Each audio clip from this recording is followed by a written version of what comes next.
Halo pemirsa dimanapun Anda berada, jumpa lagi dengan saya Patricia Andreas dalam program yang akan membahas berbagai motivasi dan juga inspirasi bersama para inspirator yang handal dan juga profesional. Inilah Inspiracast, inspirasi tanpa batas.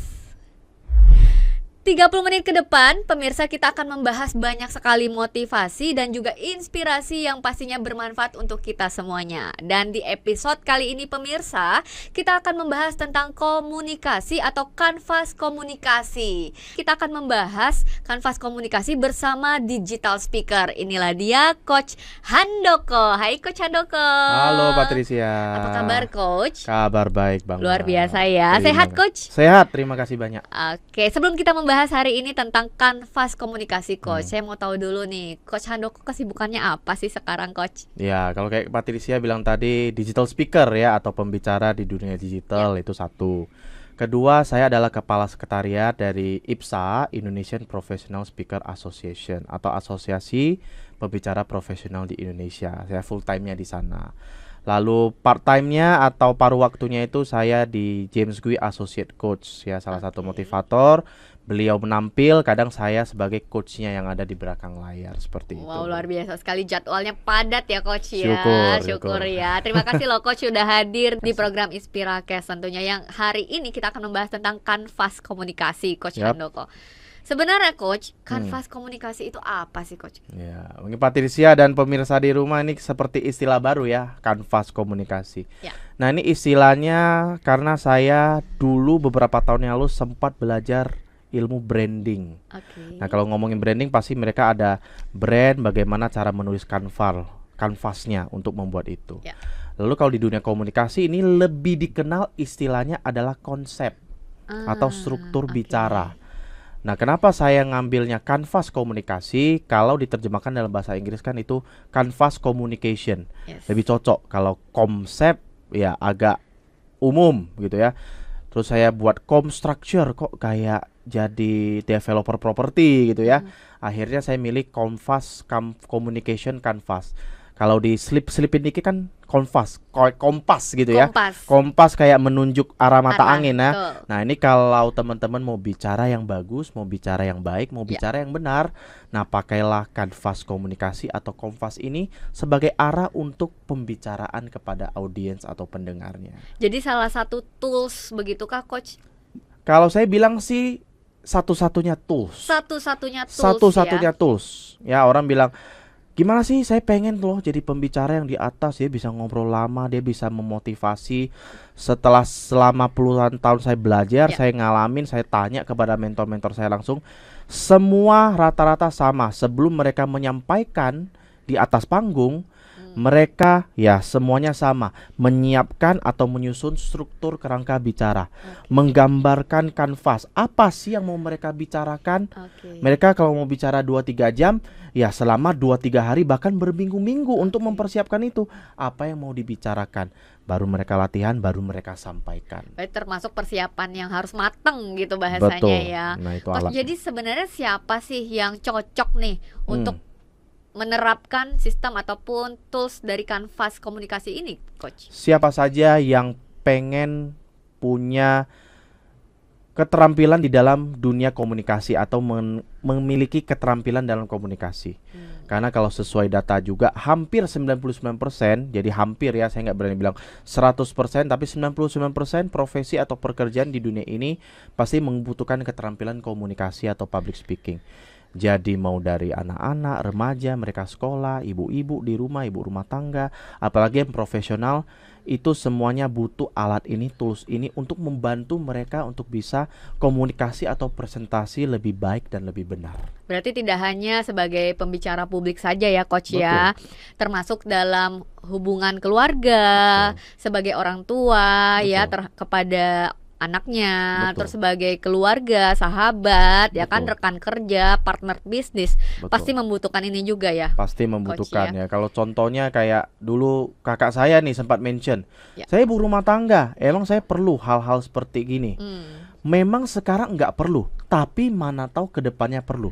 Akhirnya beberapa bulan kemudian pada saat kelulusan anaknya, Iya. beliau diminta sebagai orang tua, sebagai ibu untuk menyampaikan beberapa hal, sambutan, presentasi, Berpidato berarti ya. berpidato.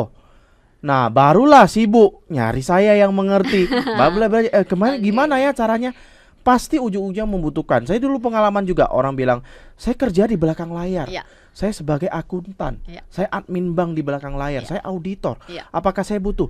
Memang sekarang belum perlu, tapi suatu saat Anda perlukan, kayak di auditor, kayak di bank.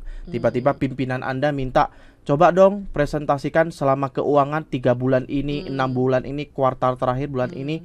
Nah, kalau kamu tidak alat seperti itu, kamu tidak tahu caranya seperti apa, ya itulah alat untuk cara menyampaikan baik dan benar, dan itu sangat dibutuhkan. Jadi kanvas komunikasi ini sangat penting ya, Betul Coach banget. ya. Betul banget. Termasuk seperti tadi Coach katakan bahwa walaupun pemirsa mungkin di rumah merasa bahwa saya cuma seorang editor, bahkan auditor ya kan, atau ya orang yang di balik layar lah ya, pasti membutuhkan skill atau keterampilan dalam berkomunikasi tersebut ya, Betul. Coach ya.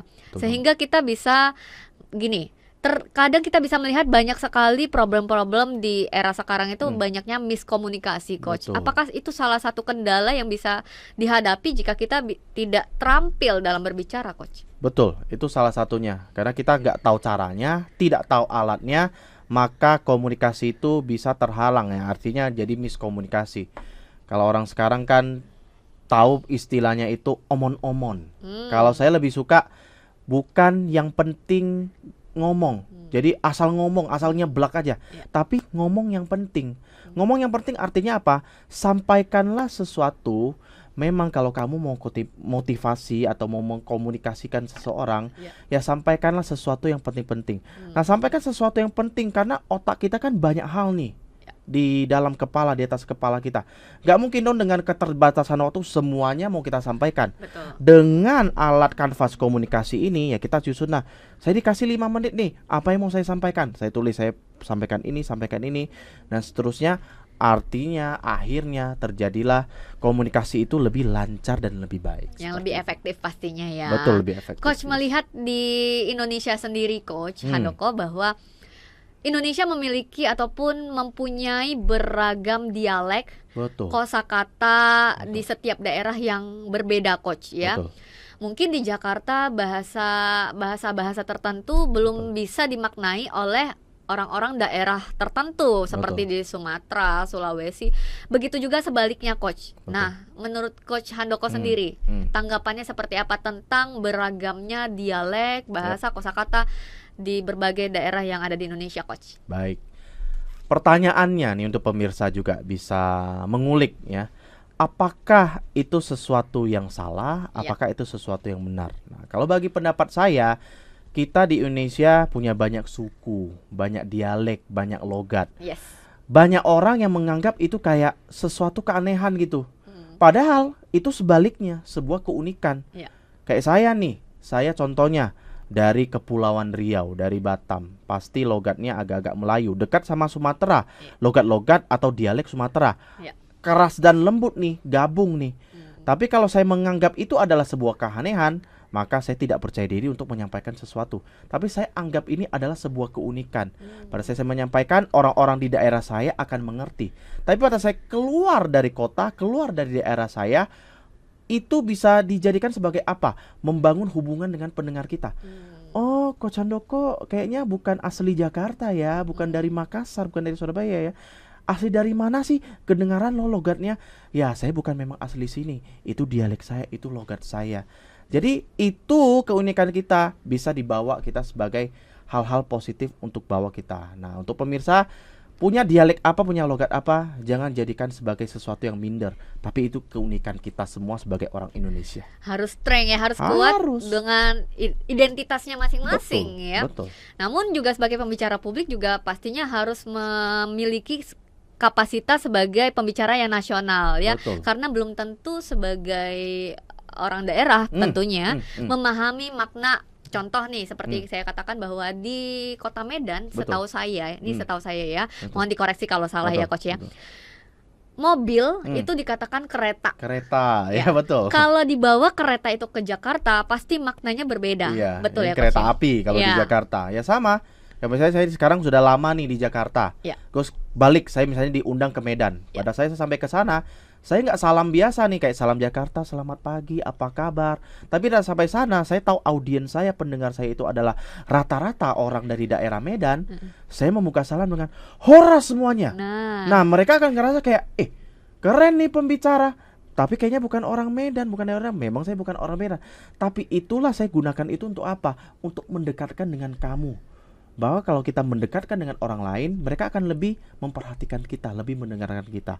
Nah, itulah yang harus dijadikan sebuah strength atau keunikan tadi yang disampaikan. Luar biasa, Coach Handoko. Berarti apakah sebagai pembicara ya dalam kanvas komunikasi tersebut, kita harus melakukan yang namanya pemetaan audiens, Coach. Seperti yang tadi Coach katakan bahwa ketika kita berbicara di Kota Medan, betul. Yang dimana audiensnya juga mengerti bahasa biasa dialek dari orang-orang Medan, bahasanya itu apakah perlu seperti itu, Coach? Perlu banget. Ya kalau pemirsa agak bingung, apa sih pemetaan audiens gitu ya? Anggaplah kita dari titik A mau ke titik B, ya kita membutuhkan peta gitu ya. Kita tahu jaraknya berapa, perlu lewat tol enggak, tarifnya berapa. Sama, kita membutuhkan pemetaan audiens itu apa? Kita bisa tahu orang-orangnya seperti apa, usianya berapa. Jadi kalau kita tahu itu semua, memudahkan kita untuk apa? Menyusun kanvas komunikasi itu, materi-materi itu. Menyesuaikan, oh ternyata lebih banyak nih audiens saya wanita dan wanita dewasa dan orang-orang dari logat sana. Kita menyesuaikan hal itu dan itu kita bisa lebih efektif dalam pembicaraan atau komunikasi kita. Oh, luar biasa sekali Coach ya. Banyak sekali aspek-aspek yang ada dalam kanvas komunikasi itu sendiri ya Coach ya. Saya akan membahas tentang digital sekarang Coach ya, di mana zaman now itu adalah era digitalisasi. Bagaimana kita salah satunya dapat berhubungan dengan yang namanya AI. Lalu bagaimana sih sebenarnya cara untuk menerapkan kanvas komunikasi ini dengan konsep AI? Oke, tapi sebelum Coach Handoko menjelaskan konsep AI tersebut, kita harus rehat sejenak ya Coach ya. Tetaplah bersama kami di Inspirakes, inspirasi tanpa batas.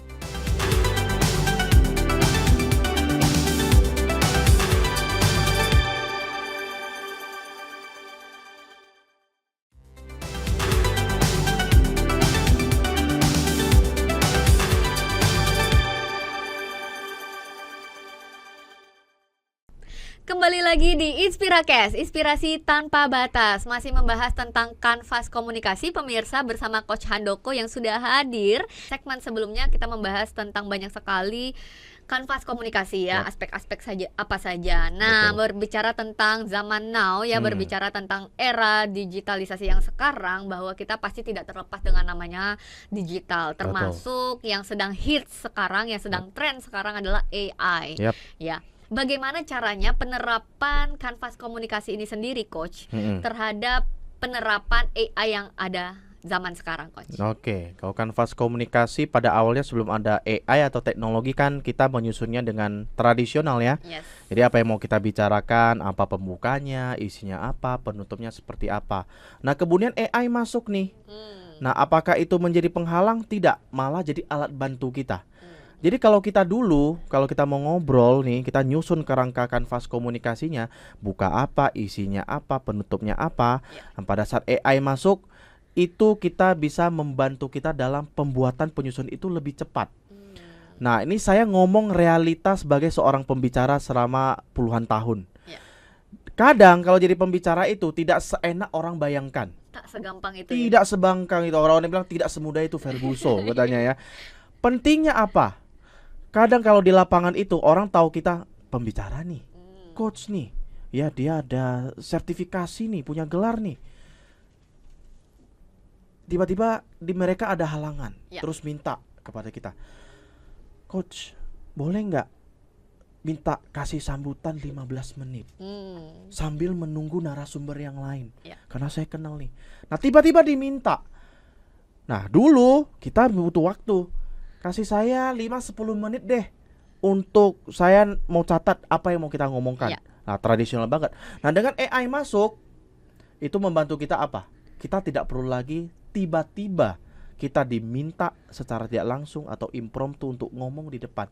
Dengan bantuan AI itu, saya diminta untuk ngomong. Kita ketik nih, pembuka topik saya ini, saya harus bukanya gimana, bukanya pakai pantun-pantunnya apa, isinya begini gimana, tutupnya gimana. Kita klik enter, langsung dalam beberapa detik keluar itu skrip atau kerangkanya. Nah, hanya minta 5 menit saja, saya siap-siap ya. Kita klik itu, kita tahu caranya. Akhirnya apa? Kita bersiap dan kita akhirnya bisa juga berbicara dengan tanpa persiapan sekalipun. AI lah yang membantu kita sebenarnya. Si AI ini ya yang AI membantu. ini. Oke, luar Betul. biasa sekali dengan teknologi yang ada di sekarang itu pastinya sebagai pembicara kita harus memanfaatkan dengan Betul. secara efektif dan Betul. juga harus bisa memfilter ya coach ya. Karena apakah di dalam AI tersebut termasuk dalam ChatGPT itu sudah merupakan 100% benar coach? Kalau dibilang 100% benar, pasti belum. Karena kan dari developernya sendiri, kan sekarang AI banyak ya. Ada ChatGPT, ada DeepSeek, ada Gemini. Nah, masing-masing di perusahaannya lah, perusahaan utamanya. Mereka bisa mendapat data lebih banyak enggak? Nah, kalau untuk keakuratan itu bisa harus dipertanyakan. Nah, kita harus punya satu ilmu lagi, kita filter lagi nih. Nah, ini benar nggak? Kita harus cari lagi mungkin di Google atau di AI tools yang lain. Tapi kalau kalau kita omongin AI ini bisa bantu kita cepat nggak? Bisa banget bantu cepat. Tapi kalau akurat atau tidak, ya kita harus pandai-pandai pilih-pilih dulu. Kita filter dulu. Kita cari di tempat lain. Oh, ternyata benar nih, datanya nih sesuai nih. Nah, baru kita gunakan itu untuk menyampaikan sesuatu yang benar dan real gitu.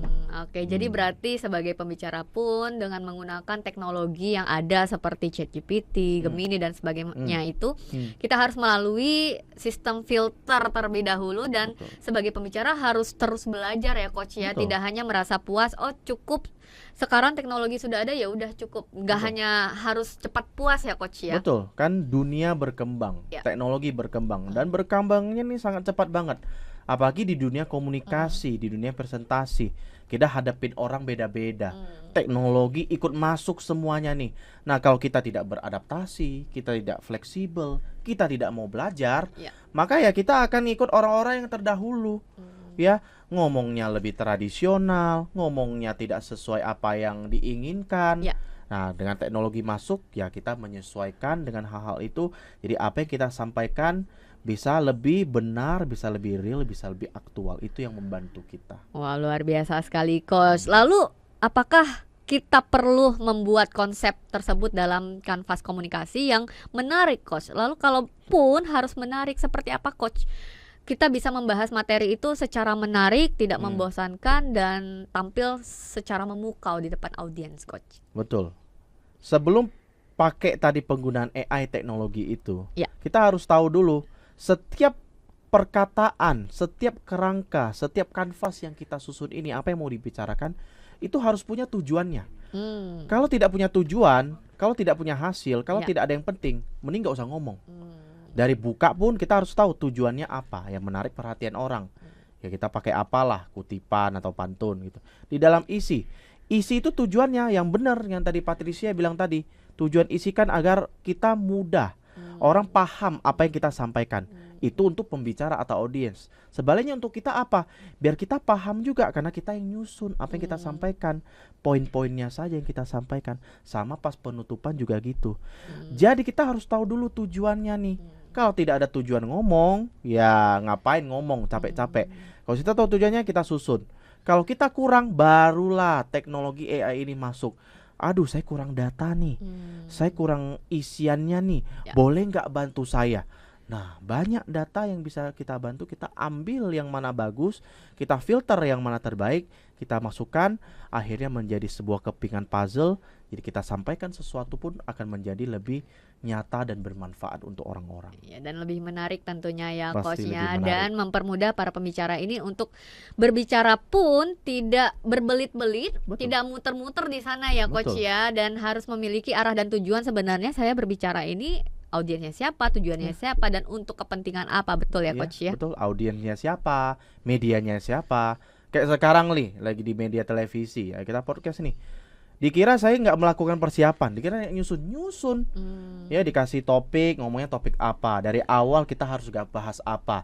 Nanti diisi kita harus ngomongin apa. Nanti pada saat sampai di tempat, ya kita berbicara. Harus nanti kita diskusi apa. Ya semua butuh persiapan itu, semua butuh cara latihan kita menyampaikannya seperti apa. Oke, sebagai pembicara tersebut coach, setelah kita mempersiapkan seperti kanvas komunikasi itu sendiri, menyiapkan yang namanya konsep ya, alur berbicara, pembukaan, isi dan penutup. Lalu media apa sih yang efektif coach menurut coach Handoko sebagai pembicara untuk bisa menyalurkan, media yang untuk bisa menyebarkan ya yang efektif kepada audiens coach? Kalau ngomongin media atau platform ya, Yes. atau wadah di media sosial, karena kan sekarang ngomongnya di dunia internet ya, medsos itu. Kita lihat dulu, kita mau di audiens yang seperti apa. Kalau kita mau audiens yang generasi misalnya orang tua kita, ya Yes. orang yang lebih tua, maka platform atau media wadah tepat itu cocoknya di Facebook. Nah, kalau kita mau seperti saya, zaman generasi milenial, anak-anak muda sekarang, pada lebih banyak aktifnya di Instagram. Nah, kita bisa pilih Instagram sebagai platform kita untuk menyampaikan. Nah, sekarang muncul nih generasi Z, Alpha juga mulai berdatangan. Dan mereka lebih megang apa? Mereka lebih megang TikTok. Nah, mau nggak mau, kita juga harus adaptasi, fleksibel. Kita harus punya akun TikTok. Kalau kita mau mencari di pasar sana, maka TikTok adalah pilihan terbaik. Ya, kita bisa sampaikan melalui TikTok. Atau buat konten, atau melakukan live siaran langsung. Karena pasarnya, marketnya, orang-orangnya, anak-anak muda sekarang, semuanya ada di sana. Jadi tentukan dulu platform, wadahmu mau di mana. Lihat, kamu mau kasih siapa? Mau kasih ke orang tua lebih cocok. Karena ngomongin parenting gitu kan. Anak muda sekarang lebih ke financial, lebih bagusnya ngomong di mana. Anak sekarang lebih bagaimana cara mencari rumah dan lain sebagainya. Ya, tentukan topik, tentukan orangnya, baru tentukan wadah atau platformnya. Ada tantangannya tersendiri nggak coach ketika kita menentukan media tersebut coach? Ada. Kalau dibilang tantangan, masing-masing platform ada tantangan ya. Kayak dulu saya kalau saya bilang Friendster pasti pemirsa, wah ketahuan nih umurnya nih berapa ya. Langsung kelihatan. Friendster ikut, Facebook ikut, terus dulu Instagram dan sekarang ini TikTok, masing-masing ada tantangannya. Kalau misalnya contoh ambil salah satu saja TikTok. TikTok itu sekarang tantangannya apa? TikTok itu platformnya, wadahnya itu lumayan sensitif. Ya, jadi kalau kita mau menyampaikan sesuatu, benar-benar apa yang mau kita keluarkan, kita harus filter. Nah, itulah pentingnya tadi kanvas komunikasi. Saya mau live nih di TikTok, saya mau membagikan konten di TikTok, saya mau menyampaikan ini. Pastikan apapun, setiap perkata yang kita sampaikan itu tidak mengandung sesuatu yang sensitif. Satu aja yang sensitif, langsung nggak kayak selembut Instagram. Instagram masih berikan peringatan. Kalau TikTok nggak, udah langsung di ban, langsung hilang kita. Kita harus buat lagi akun baru.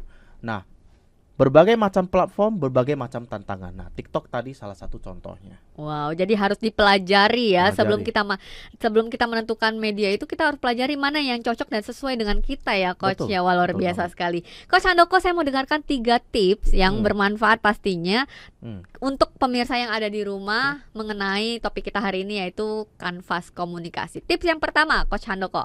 Oke, saya kasih 3 tips dan saya tingkat dengan 3M. Ya, M yang pertama itu harus memahami. Memahami apa? Ya, memahami tadi strukturnya. Ada pembuka, ada isi, ada penutup. Tips yang kedua. M yang kedua itu adalah menulis. Sudah paham kan punya pembuka, isi, penutup? Ditulis, jangan dilihat saja. Nah, ditulis, disesuaikan. Tips yang ketiga, Coach M Handoko. yang terakhir adalah melatih. Sudah paham, sudah tulis, kalau tidak dilatih percuma. Latihlah berulang-ulang agar bisa menjadi orang hebat dalam berbicara. Wow, luar biasa. Oke, saya mau dengarkan Coach quotes of the day-nya untuk pemirsa yang ada di rumah. Oke, boleh. Kalau dibilang quotes atau orang bilang kata-kata hari ini apa? Sesuai dengan topik ini saya ingin memberikan satu kutipan. Apapun yang Anda pemirsa di rumah ingin sampaikan secara menarik dan dimengerti oleh orang-orang, maka gambarkanlah, kanvaskanlah, tuliskanlah apa yang mau kalian sampaikan. Maka orang akan mengerti apa yang mau kamu sampaikan. Wow, luar biasa sekali Coach Handoko, harus gambarkan untuk menyampaikan pesan tersebut. Betul. Terima kasih Coach Handoko sudah Terima hadir kasih memberikan insight-insight yang luar kesempatannya. biasa untuk Yes. pemirsa yang ada di rumah pastinya di program Inspirakes. Boleh suatu saat nanti ya di lain waktu mampir lagi ya ke Pasti. sini ya Coach yang Siap. memberikan insight lainnya Siap, ya. terima kasih Coach kesempatannya. Handoko. Yuk. Demikianlah program Inspirakes hari ini. Saksikan selalu program Inspirakes. Saya Patricia Andreas pamit undur diri. Sampai jumpa dan salam inspirasi.